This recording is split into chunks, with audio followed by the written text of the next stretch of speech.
Hey friends, welcome to Bala Venkat kitchen. ఈ రోజు అందరికి ఫేవరెట్ అయినటువంటి మినపవడలు ఎలా చేయాలో చెప్పబోతున్నాను. ఇది బ్రేక్ఫాస్ట్ లోకి అయినా ఏదైనా పూజలు జరిగినప్పుడు ప్రసాదంగా కూడా మనం చేసి పెట్టుకోవచ్చు. బట్ ఇది అందరికీ చేయడం చాలా ఈజీ అనుకుంటారు, కానీ చేసే వాళ్ళకి తెలుస్తుంది ఈ కష్టం ఏంటో. బట్ నేను చెప్పినట్టు చేస్తే చాలా ఈజీగా క్రిస్పీగా కూడా చేసుకోవచ్చు.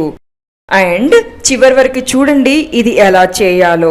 ఇప్పుడు చూసేద్దాం దీని ప్రాసెస్. ఓవర్ నైట్ మినపప్పును ఇలా నానబెట్టుకోవాలి. ఇలా నానబెట్టుకున్న మినపప్పును శుభ్రంగా కడిగేసుకుని మనం గ్రైండర్లో వేసుకోవాలి. ఒకేసారి పప్పును గ్రైండర్లో వేస్తే పప్పు అస్సలు నలగదు. ఇలా కొద్ది కొద్దిగా మినపప్పుని మనం వేసుకోవాలి.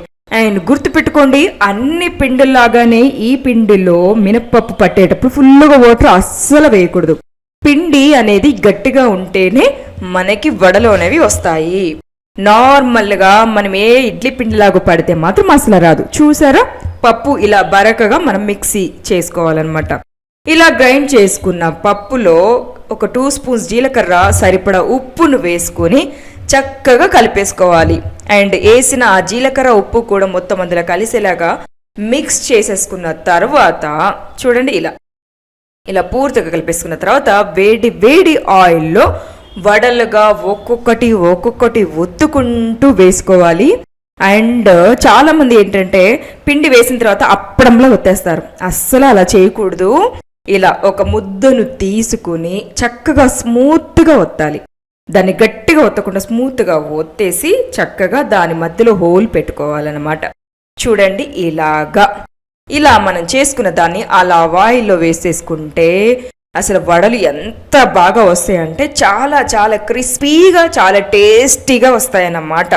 ఈ వడలు చూసారా, కలర్ ఎంత చేంజ్ అయిపోయిందో, రెడ్ కలర్ లోకి వచ్చేసింది కదా, అంటే ఇప్పుడు వడలు రెడీ అయిపోయాయి అనమాట. ఇలా చేసుకున్న వాటిని మనం టిష్యూ పేపర్లో తీసేసుకుని వేసుకోవడమే. అండ్ మీకు చెప్పాను కదా, ఏదైనా సరే ఆయిల్ డీప్ ఫ్రై చేసుకుంది టిష్యూ పేపర్ లో వేసుకుంటేనే చాలా చాలా బాగుంటుంది. చేతికి ఆయిల్ అంటకుండా చాలా నీట్ గా ఉంటుంది అనమాట.